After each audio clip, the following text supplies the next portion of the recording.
Hey everyone, welcome back. I was going through some rolls that I got at a local coin shop, some 60D small date, and I thought I would show you guys something interesting about these. 1960 was a great year for Lincoln Cents.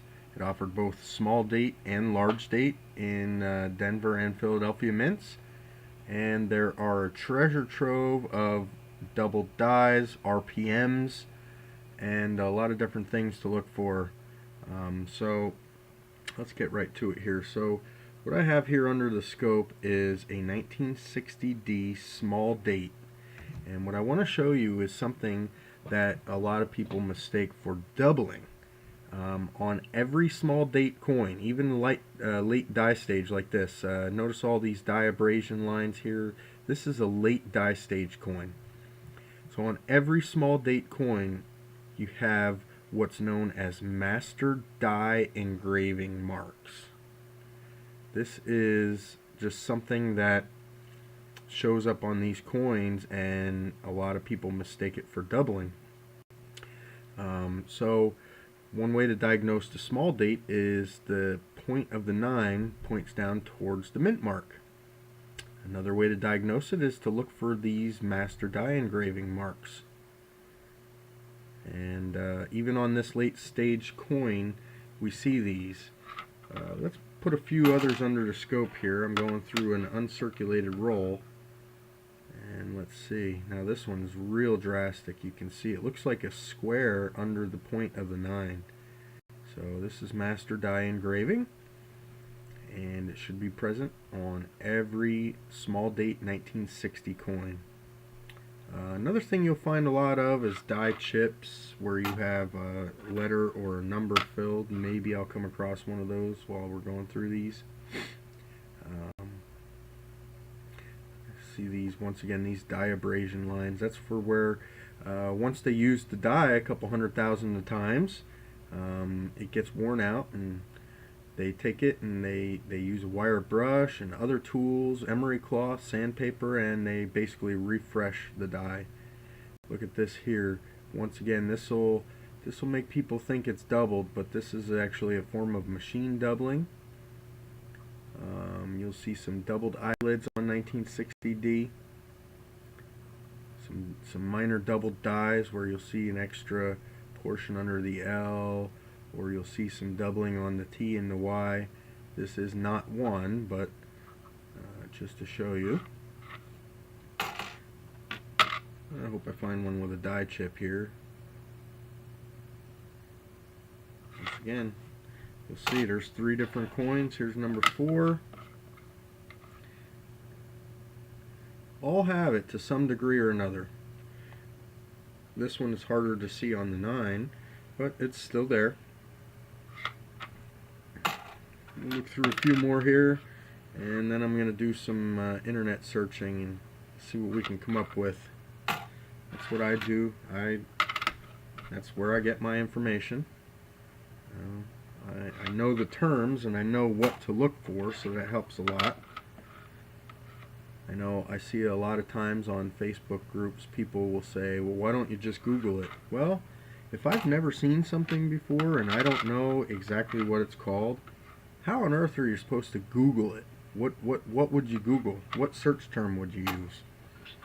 Alright, this is the last one we'll look at here, and then we'll do some searching and we'll see what we can come up with. See, notice this one has it here on it as well. Most of the ones I come across will have this on the coin as well. We got no filled letters, no filled numbers, but it's very common in 1960. So let's do coppercoins.com.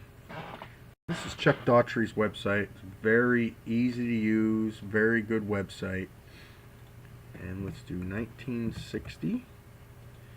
1960. Denver Mint. Mint mark variety. And let's do a search. We'll see how many we have here. So this is probably the best one. Number 1. There are some really good RPMs for this date. But this seems to be the most drastic one, most sought after one. And I wouldn't pay much attention to these values because Chuck told me he hasn't updated his values in quite a few years, so these are not accurate. But as you can tell, compared to some of the other ones, the values are a little bit higher. Now here's one. Let's see. This is apparently the most difficult to obtain, and you can see where the original mint mark was, and they punched over it. But look at the values of this one. Crazy. So we'll just take a quick stroll through here. So there's 10 on a page. Here's 10 pages so far. That's 100. Okay. Let's see. Next 10 pages. How many pages are there? 18. That's 180. Okay, so it looks like 173 RPMs for 1960 listed on coppercoins.com. So that's a little crazy. Let's see if I can find something about that master die engraving.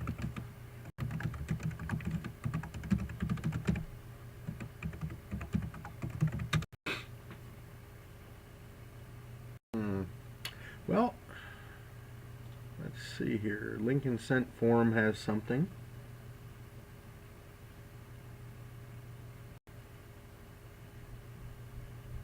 See if we can find what I'm talking about here on the master die engraving.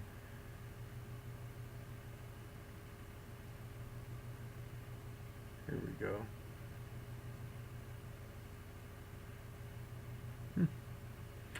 I wonder if this website even knows.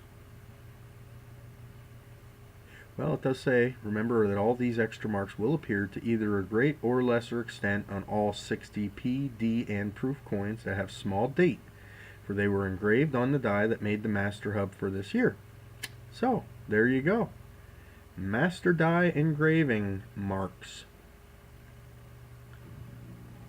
And, I'm going to do something a little bit different today. I don't really endorse eBay too much because there's a lot of stuff on there that is not an error or not a variety, but you can find some good deals on here if you know where to look. I'm just curious to see what these RPMs are going for. Yeah, it would help if I would type in properly.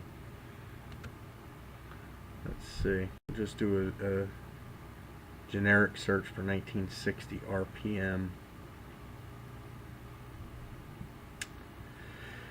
So we have a few listed here. Well, now here you go. Here's number one. That's actually a decent price, 20 bucks for that. That's not bad. Remember I was telling you about those die chips on the letters and numbers? Here's one. Somebody's trying to get 4 bucks plus $1.50 shipping for that. Now here's RPM 13. One thing you'll notice, Copper Coins will list it with one number, Wexler will list it with another, Variety Vista may use another. In a lot of cases they match up, but in some cases they don't. There's a nice one there, probably a little harder to find. Now these minor ones here, I really don't pay too much attention to. They're so minor. You see what they're selling for. You have so much more time invested in looking for them than you'll get out of it, so I typically don't waste my time with those. Now this one, this is one of the nicest RPMs out there. Really cool looking. 60 bucks for that one. So if you're going to search 1960D small date rolls, there's a lot of stuff out there you can find, and I just wanted to highlight that a little bit.